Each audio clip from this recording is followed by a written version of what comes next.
There is a huge mistake when you're counting carbs on keto because it's not all about carbs. Sometimes people think that it's all about just bringing your carbs down below 50 grams and you're good to go. Other people think you have to go really, really super high on the fat to be keto. But today I'm going to get into something really, really important that will make your keto plan work a lot better. So the question is, why do you reduce your carbs below 50 grams? Because carbs increase insulin. And it's really the insulin that blocks ketosis. So we're trying to generate ketones, right? And so the more the insulin goes up, the less we're going to be in ketosis. And if we can't be in ketosis, we're not doing the ketogenic diet. So people start counting carbs, they start looking at sugars, they start focusing on the glycemic index. But what's missing in this whole thing is the understanding that protein also increases insulin, especially if you have insulin resistance or you're a diabetic or you're pre-diabetic. I mean, there's so many times where a diabetic will go on low carb, okay, and then they'll have this huge steak as their dinner, and they wake up in the morning and the sugar's just like off the chart. How can that be? I ate low carb. It's the protein. So protein has the ability to increase insulin, not as much as carbs, but it will increase insulin. All right, so now that you know that, there's only two foods that do not trigger insulin, okay? Fat and fiber. But also when you combine these two with other foods, you buffer the insulin, okay? You reduce the insulin. And I'm gonna explain that in a second because no one just really eats, just protein or just fat or just carbohydrates. It's always a combination of things. So I'm going to give you a really good principle to think with on this topic from my book, The Healthy Keto Plan, on page 154, that is called the insulin index, okay? The insulin index. That is the scale of foods that trigger insulin. And that goes beyond the glycemic index, which is all about just how much a carbohydrate will spike your blood sugar. This is talking about the non-carbohydrate things, okay? Not just sugar, not just other carbs, but even proteins and variations of fats in protein that could trigger insulin, because this is the most important thing we need to focus on when we're trying to achieve health, okay? And of course, you already know that sugar will trigger insulin and various carbs will increase insulin. And you probably also know that it's important to have normal blood sugar, right? I mean, you don't want it too low, you don't want it too high. And the more you go on low carb, the lower it will go. So before that number would have been classified as hypoglycemia, low blood sugar, but now it's your new normal because you're not consuming carbs, you're running off of fat. So they consider like hypoglycemia being like below 70, right? I mean, when you do keto or intermittent fasting, 70 would be completely normal, okay? Even sometimes 65 or even 60 or even lower will be normal. You'll feel good. And so don't think you have hypoglycemia as a bad thing if your blood sugars are that low. Because if you're then misdiagnosed and they tell you just, oh, eat some sugar, now you actually start the whole cycle again where you're going to create more problems. But it is important to have perfect blood sugars, okay? So anywhere between like 70 and 80, okay? That would be ideal. Because if that sugar is too high, as well as having the insulin too high, these are the symptoms. Tired, you get fat, your cognitive function gets less, your mood becomes a lot lower, you start developing metabolic syndrome and you get hungry all the time. And then if it's low, you get irritable, you can't sleep, shaky, craving, hungry. When your blood sugars are perfect, boy, you're going to feel your optimum. Okay, so that is one goal in addition to all the other benefits we're trying to achieve by going on keto or intermittent fasting.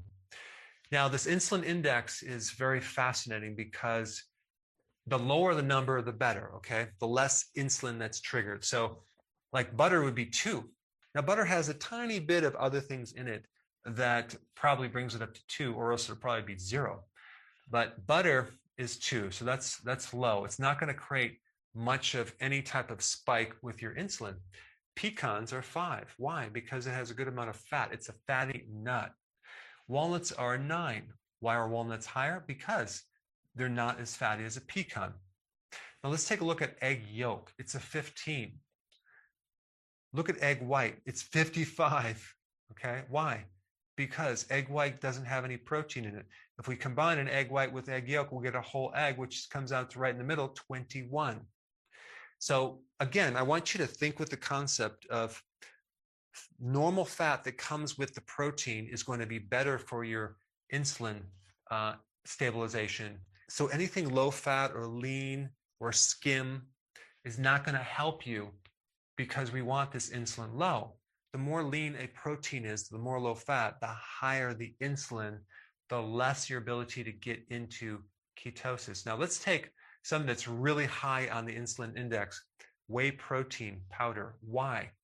Because there's no fat in it. It's super high, and a lot of people take it as a supplement with maltodextrin because they're trying to build muscles, because their whole idea is to actually increase insulin. Okay, that's what they want to do, to stimulate muscle growth, because insulin is an anabolic hormone. Okay, but my question is, when you do this, you're combining something that's very high on the insulin scale and something else that's very high on the insulin scale, as well as the glycemic index. In fact, maltodextrin is higher than glucose. It's probably the highest thing on the GI index. You're creating insulin resistance. That's the negative part of it. Okay, so you're going to end up maybe creating some muscles with a lot of insulin resistance. Now, some people genetically maybe might not create insulin resistance, but a lot of people will. If I consume this, I would feel like crap because it would start to aggravate my pre-existing insulin resistance problem. Now, let's just take, not that you would eat ice cream, low-fat ice cream versus regular ice cream. Okay, what's in low-fat ice cream? We have high carb, we have low fat. There's some protein in there. Okay, what's in regular ice cream? High fat and high carb and some protein in there. So what would be lower on the insulin index? Of course, the regular ice cream, because it has more fat, and fat buffers to some degree the insulin response. Now, of course, I'm not telling you to eat regular ice cream. I'm just showing you this so you can think with this. So if somehow you're out there and you are forced to eat ice cream, choose the regular ice cream, not the low-fat ice cream. All right, check out this right here. We have whole wheat bread, okay, versus white bread. It's almost the same as far as insulin. So why is white bread higher on the insulin index? Because it has less fiber. Fiber buffers the insulin response. All right, check this out relating to fat. Tuna, like in a can, is 16 if it's in oil, but it's 26 if it's in water. Why is this one higher? Because it doesn't have the oil. The oil is supposed to buffer the insulin response, and there's no oil in there, so that is why it's higher. Let's take a look at whole milk, okay? It's 24, but look at skim milk, it's 60. You see the difference there? Why? Because there's a lot less fat in skim milk.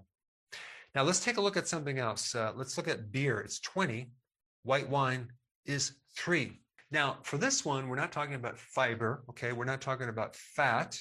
We're just talking about the relationship between how beer will affect your insulin levels versus white wine. So obviously now you're probably going to run out and start drinking white wine, but here's what you need to know.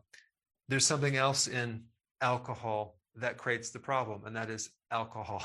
So there's alcohol in both of these, and that's going to create the liver damage, and it's going to give you a set of additional problems. So it's not always just about insulin, it's about other things in these ingredients. Okay, so now I hope you have some deeper concepts that go beyond just the carb counting, but I think the best video to watch next would be the one on the glycemic index and glycemic load.